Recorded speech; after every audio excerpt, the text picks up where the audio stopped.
어렵다면 한없이 어렵지만 쉽게 생각해야만 돈이 모인다고 하죠. 그 이름 경제. 그래서 준비했습니다. 돈을 키우는 오전의 테크닉. 매주 수요일 경제를 쉽게 들려드리는 남자 서정덕 증권부장과 함께합니다. 참 쉬운 경제.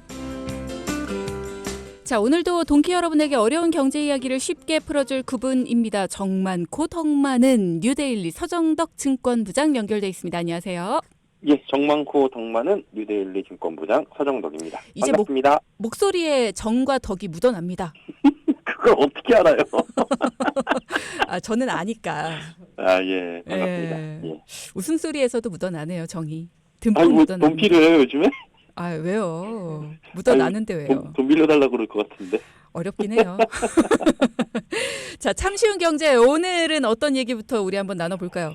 예, 뭐 돈 얘기를 꺼냈는데 사실 요즘에 다들 아유, 돈 없어서 힘들다 뭐 그러잖아요. 맞아요. 이게 또 금리 때문에 힘든 분들이 많습니다. 내 집 마련할 때도 금리 봐야 되죠. 그죠. 그리고 이제 금리를 내 집 마련할 때도 그렇고 뭐 5년 지나면은 갱신할 때 다시 설정도 해야 되고 마통 쓰시는 분들은 변동이 계속되고 결국에 근데 이게 미국 금리 방향성에 달렸다고 할 수밖에 없어요. 그러다 보니까 미국의 향후 금리 전망이 어떤가 굉장히 궁금하실 텐데 네. 불확실성이라고 하는 참 듣기 싫은 이 단어가 매일 우리의 발목을 잡고 있는 상황이 깊어지다 보니 고민도 계속될 수밖에 없는 상황입니다. 불확실하다. 이것만큼 네. 진짜 듣기 싫은 소리가 없는데. 내 인생도 불확실한 게 뭐가 그렇게 자꾸 불확실한지 모르겠습니다. 그러니까 예. 말입니다. 요즘 만나면 금리 얘기들 진짜 많이 하는데 그쵸. 우리나라가 미국의 금리 방향을 따라갈 수밖에 없습니까? 그렇죠. 예, 미국을 다 따라갈 수밖에 없는 건데 특히나 우리나라 같은 경우에는 더 그럴 수밖에 없는 구조고요. 아무래도 이제 이머징 국가라서 신흥국으로 분류가 되고 아직은 그리고 미국하고 우리나라가 금리가 역전이 돼 있어요. 미국이 금리가 더 높아요. 예, 대한민국의 기준금리 지금 아시겠지만 3.5%. 사실 3.5% 하면 되게 높다라고 느껴지진 않는데 우리가 체감되는 건 여기 이제 가산금리가 붙으니까 조금 더 높아지고 시중금리가 있어가지고 높게 느껴지는 거거든요. 네. 근데 미국의 기준금리가 지금 뭐 그냥 뭐 5%가 넘어가요. 네. 그러다 보니까 미국이 훨씬 높잖아요. 근데 우리가 실제로는 기준금리가 더 높아야 정상인 구조예요. 뭐 정상이다 이게 교과서전에 나온 건 아닌데 왜냐면은 이머징이라고 했잖아요. 제가 신흥국으로 취급받는 우리나라의 기준금리가 오히려 낮은 구조가 되면 매력이 떨어집니다. 쉽게 이렇게 생각하시면 돼요. 미국이 우리나라보다 훨씬 신용도 좋고 국가 경쟁력도 좋고 GDP도 높고 잘 살잖아요.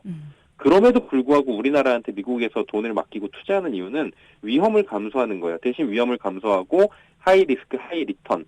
기본적으로는 금리 매력이 높기 때문에 금리 차익으로라도 이득을 낼 수 있다라는 기본 전제가 있기 때문인데 그쵸. 지금 역전됐으니까 그게 아니잖아요. 제가 더 쉽게 좀 예를 들어드리면 제가 지금 말씀드리는 거는 동남아 국가를 절대로 무시하는 게 아니라 그냥 GDP 경제 구조만 보자는 거예요. 네. 비율을 동남아 국가로 풀면 우리나라 사람이 주디가 동남아 국가에 투자를 해요. 근데 투자를 하는 이유는 조금 내가 잘 모르지만 저 나라가 우리나라보다는 전체적으로 경제 규모가 작고 그렇긴 하지만 그 나라에 투자를 했을 때 이익이 크다라는 생각이 드니까 하는 거잖아요. 그렇죠. 당연하죠. 근데 우리나라보다 금리가 낮은데 내가 동남아 국가에 굳이 위험을 감수하면서 투자할 이유가 있을까요? 없죠. 그건 없어요. 지금이 딱 그런 상황인 거예요. 뭐 우리나라, 미국을 동남아 이렇게 비유하는 게 아니고 쉽게 얘기하면 그렇다는 거고요.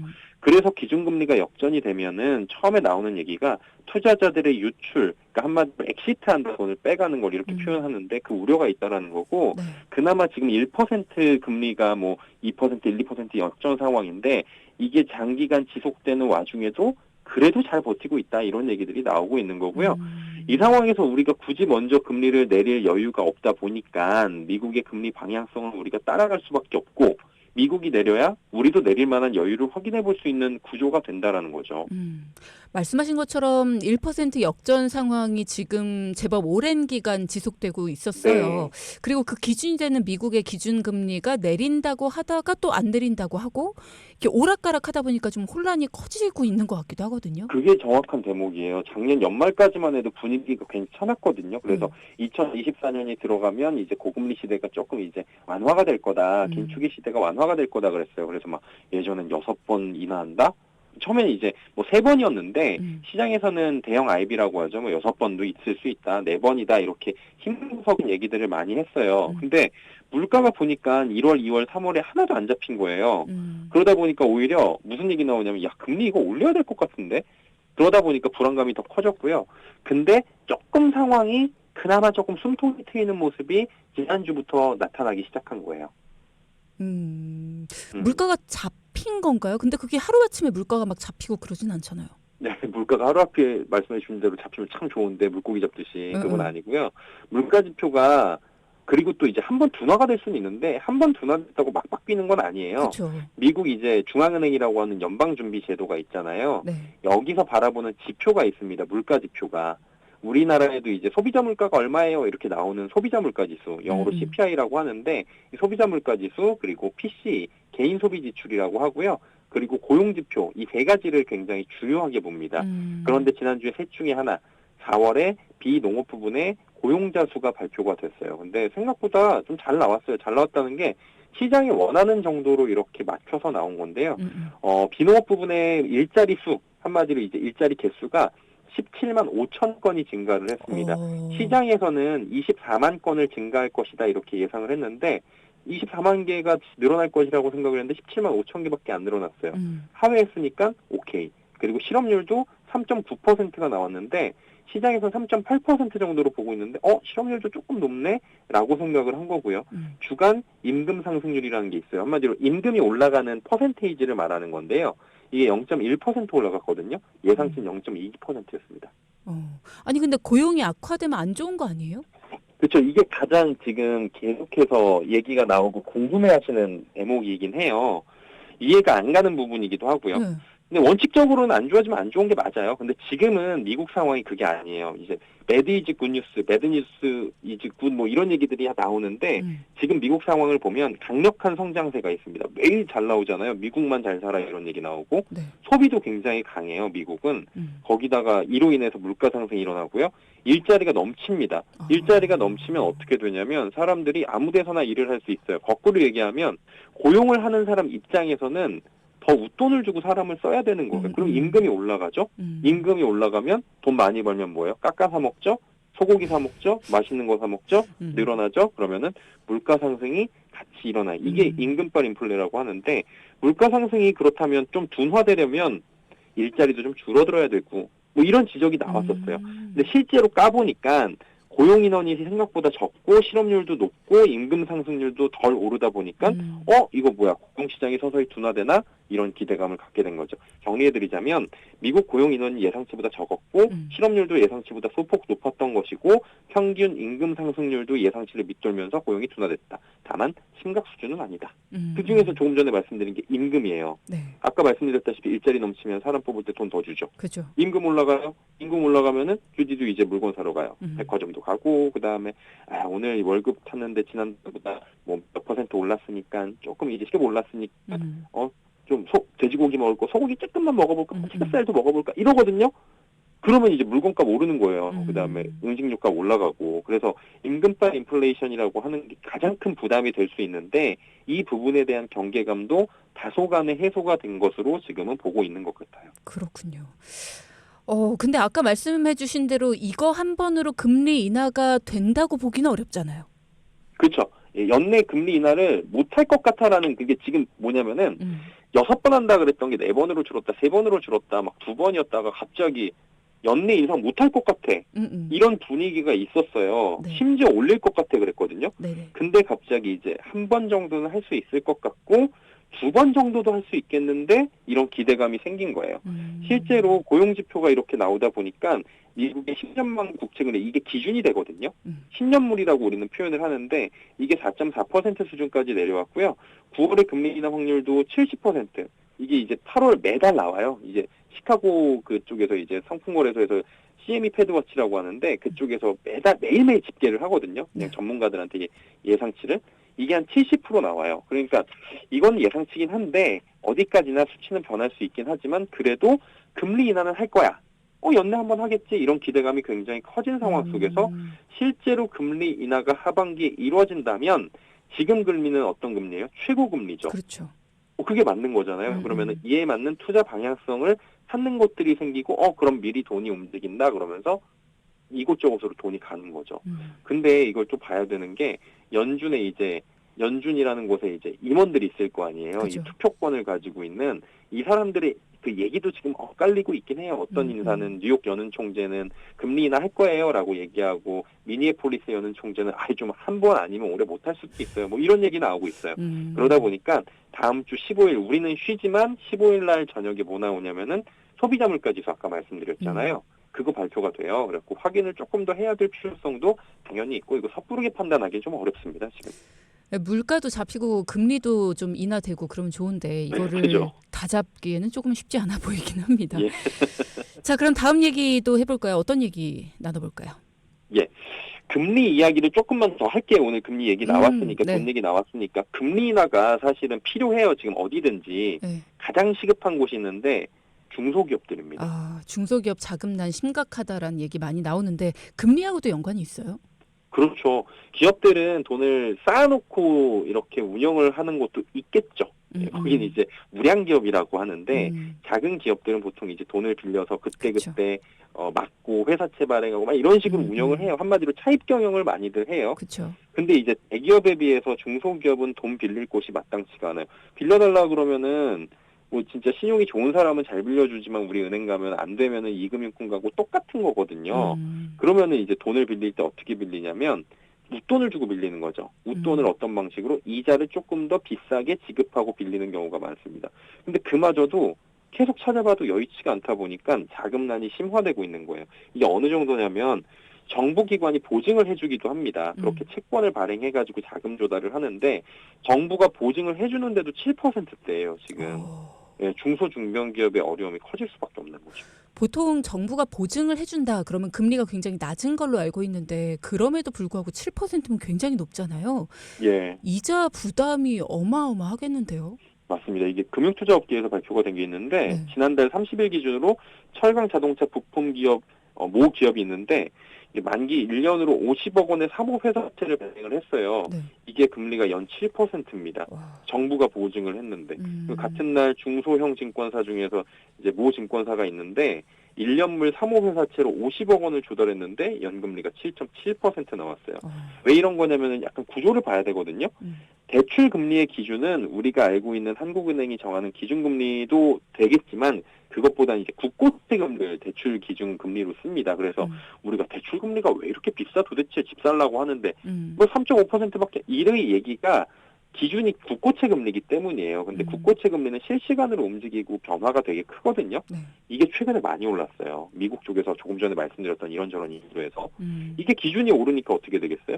중소 중견기업의 조달 비용도 덩달아 커질 수밖에 없는 겁니다. 특히 신용도가 없거나 우량하지 않은 중소기업도 있잖아요. 하루하루가 조금 이제 뭐 고개 넘어가듯이 하는 곳들도 있을 거예요. 그러면 국고채 금리에 따라서 금리 수준이 결정이 되는데 금융투자협회 채권정보센터에 따르면 지난달 3일 기준 국고채 3년물 금리가 3.5%대예요. 연초에 3.2였거든요. 0.3%포인트나 넘게 올랐습니다. 그러면 단순하게 0.3 오른 거 가지고 뭘 그렇게 호들갑이야 그러실 수 있겠지만 여기에다가 가산금리 붙고 거기다 뭐 붙고 하면은 0.3보다는 체감은 훨씬 더 커지고 실제로도 커진다는 거죠. 그렇죠. 그러니까 국가가 보증을 서도 큰 소용이 없다라는 얘기인데 어느 정도인 거예요? 기업 내부 상황이 워낙 좋지 못하다 보니까 국가기관이 이렇게 말씀드린 대로 보증을 서줘야 그나마 자금 조달이 되는 수준이에요. 금리는 당연히 잘 안 내려갈 수밖에 없는 구조인 거고요, 지금. 이거를 이제 프라이머리 채권 담보부 증권이 좀 어렵긴 한데 PCBO라고 부릅니다. 이게 있어요. 이게 뭐냐면은 신용등급이 낮은 기업의 회사채를 모아서 신용보증기금의 보증으로 신용을 보강을 해주는 거예요. 그래서 이제 증권을 발행하고 자금을 조달할 수 있게 해주는 제도인데 이게 PCBO라는 게 유사시에 만약에 문제가 생기면 신용보증기금이 대신 변제를 해줍니다. 만약에 이 기업에 문제가 생기면 돈을 갚아줄 사람이 없으면 이제 불안하니까 돈을 안 빌려주는 건데 그죠. 신용보증기금이 내가 보증을 해줄게. 그리고 문제가 생기면 내가 변제를 해줄게. 라고 하니까 조달금리가 낮아집니다. 실제로. 왜냐하면 확실하니까 빌려주겠죠. 신용이 올라가는 거니까. 근데 이렇게 해주는 PCBO 금리도 지금 6, 7%대라고 하니까 굉장히 빡빡한 상황인 거죠. 이 지난달에 다양한 중소기업들이 PCBO를 발행을 실제로 했는데 평균적으로 7%대 금리가 책정이 되고 있는 상황입니다. 심지어 만기 1, 2년물, 단기물들이라고 하거든요. 1, 2년물은 금방 가잖아요. 근데 여기가 조달 금리가 굉장히 높아요. 만약에 이 기업들이 그냥 자금 조달을 본인들 신용으로 했다고 치면 금리는 여기다 가산이 붙으니까 막 2, 3% 올라가면 두 자릿수가 나오고 막 그러는 거거든요. 방법이 더 필요할 것 같긴 해요. 돈이 그쵸. 필요한 사람들한테는 금리가 더 붙고 돈이 막상 넉넉한 사람들한테는 금리가 굉장히 낮잖아요. 빌려주는 사람 입장에서는 또 신용을 안 따질 수가 없는 상황이어가지고 이게 아, 항상 이게 그 자본시장의 딜레마입니다. 그렇긴 한데 예. 빌리는 사람의 입장에서 좀 생각을 해줘야 되지 않을까? 우리 같은 그렇지. 소시민들의 내가 입장. 빌려주는 사람 입장이 아니고 빌리는 사람 입장이다 보니까 아무래도 이쪽에 더 공감이 가긴 하네요. 그렇죠. 네. 빌려주는 사람이 빌리는 거 이렇게 바뀌어가지고 좀 이렇게 역지사지도 하면 좋겠지만 그렇죠. 말이죠. 예, 빌리는 예. 사람들 입장을 좀 생각해 줘야죠. 빌려주는 맞아. 사람이. 예, 그렇습니다. PF 때문에 건설사들도 자금난이라면서요. 여기도 빼놓을 수가 없는 게 이제 음. 부동산 프로젝트 파이낸싱 PF 부실 우려가 지금 계속 지속이 되고 있어요. 건설사들은 돈 구하기 힘들다 이런 얘기들 많이 나오잖아요. 그렇죠. 그래서 결국엔 여기도 신용보증기금한테 손을 벌릴 수밖에 없는 구조인데 음. 중소형 건설사들도 조금 전에 말씀드렸다시피 이제 보증을 해주는 PCB라는 거를 활용을 합니다. 어쩔 수 없죠. 그러면 6, 7%의 금리로 단기 자금을 대거 윤통을 했습니다. 여기도 6, 7%예요. 통상적으로 PCBO 이용을 한다 건설사가 그럼 뭐냐면은 건설사 자금들이 악화됐구나. 나빠졌구나 이런 신호로 해석이 되곤 합니다. 그렇군요. 그래서 이제 중소기업들이 어떠겠어요? 하나둘씩 버티기 어렵다는 신호가 그렇겠죠. 나오겠죠. 네. 그래서 지난달 24일 금융감독원이 공개를 했는데 지난 2월 국내 은행이 연체율 현황 자료, 그러니까 한마디로 돈을 얼마나 밀렸느냐 이거 보니까 대출 연체율이 0.5%대까지 올라가면서 이게 4년 9개월 만에 최고치입니다. 그러니까 그치. 돈을 빌려가지고 못 갚고 이자도 못 갚고 이렇게 하는 곳들이 지금 4년 9개월 만에 제일 많아졌다. 상황이 좋지 않다라는 거죠. 이 중에서 중소기업의 연체율이 0.7%여가지고 이게 매달 올라요. 지금 전달 대비해서 0.1%포인트까지 올라가가지고 가계 그리고 뭐 대기업 비교해가지고 중소기업 쪽이 지금 심각한 수준이다. 그래서 항상 얘기하는 게 자영업자들, 중소기업들의 이런 부실이 터지면 우리나라의 경제에 심각한 부실의 뇌관이 될 수 있다라는 얘기들이 나오고 있어요. 그럼 결국에는 좀 안타깝지만 지금 상황은 미국의 금리 인하가 미국뿐만 아니라 전 세계 그리고 우리나라 이 기업들, 급한 기업들한테도 지금 시급한 상황이 될 수밖에 없다. 이런 이유가 되고 있는 거죠. 이게 참 악순환인 것 같다는 생각은 드네요. 맞아. 뭔가 근데 개인적으로는 네. 이게 너무 부실 기업들을 계속 이게 좀비 기업이라고 하거든요. 이게 유지가 좀 어려운 기업들인데 네. 좀 잔인한 얘기긴 한데 자본주의 논리나 아니면 더 큰 부실을 막기 위해서는 쳐낼 때는 확실하게 쳐내고 그 사람들에 대해서는 다시금 이제 살아날 수 있도록 또 다른 방향을 만들어주는 것도 왜냐하면 이게 들불처럼 번져나갈 수가 있기 때문에 그런 얘기들도 필요하다라는 얘기에 저도 적극적으로 그 부분은 공감을 하는 물론 잔인하게 느끼실 수도 있겠지만요. 근데 저는 이제 경제 전문가시니까 좀 여쭤보고 싶은 게 네. 신용도를 볼 수밖에 없다라는 얘기를 하셨어요. 이제 돈을 네. 빌려줄 때. 네네. 그러면 돈을 빌려주기로 마음을 먹었어요. 신용도 상으로 돈을 갚기가 좀 어려울 수 있을 것 같다라는 생각이 들어서 돈의 액수를 줄이는 거는 이해를 해요. 네. 그러면 기왕에 빌려주는 거면 갚을 수 있게 이자율은 낮출 수 있지 않을까요? 그게 그래서 이제 이자율이 높아지고 그러잖아요. 그거를 보통 이제 금융사에서 떼일 걸 생각하고 빌려주는 겁니다. 네. 그 고금리로 빌려줄 때 떼일 걸 생각하고 거기까지 이제 대체대표 이런 이익을 계산을 할 때 그 부분까지도 상각될 비용까지도 다 계산을 하고 하는 거기 때문에 참 이게 아이러니예요. 말씀해 주신 대로 빌릴 수 있을 정도만 하면 되는데 이 사람들이 못 빌릴 수도 있는 사람이다라고 자꾸 이제 사각지대로 몰려요. 그래가지고 이런 얘기가 있습니다. 금융시장에서는 그 급한 사람들 우산을 뺏으면 안 된다. 그 사람 비 올 때 우산을 씌워줘야지 뺏으면 안 된다라는 얘기들이 있는데 국가에서도 이런 부분을 조금 이제 더 적극적으로 장려를 해야 된다라는 건데 그 선이 어디까지냐에 대해서는 항상 이렇게 좀 갈리는 부분들이 있긴 해요. 자, 이거 문자창으로 정덕 씨 보고 싶다고 전해주세요라는 오영성님의 문자 소개드리고요. 감사합니다. 예. 잘생긴 서정덕 씨 반갑습니다라는 박홍규님의 문자도 소개를 드립니다. 진심으로 감사합니다. 네, 오늘도 이렇게 쉬운 경제를 알려주셨습니다. 뉴데일리의 서정덕 증권부장과 함께했습니다. 고맙습니다. 네, 고맙습니다. 네.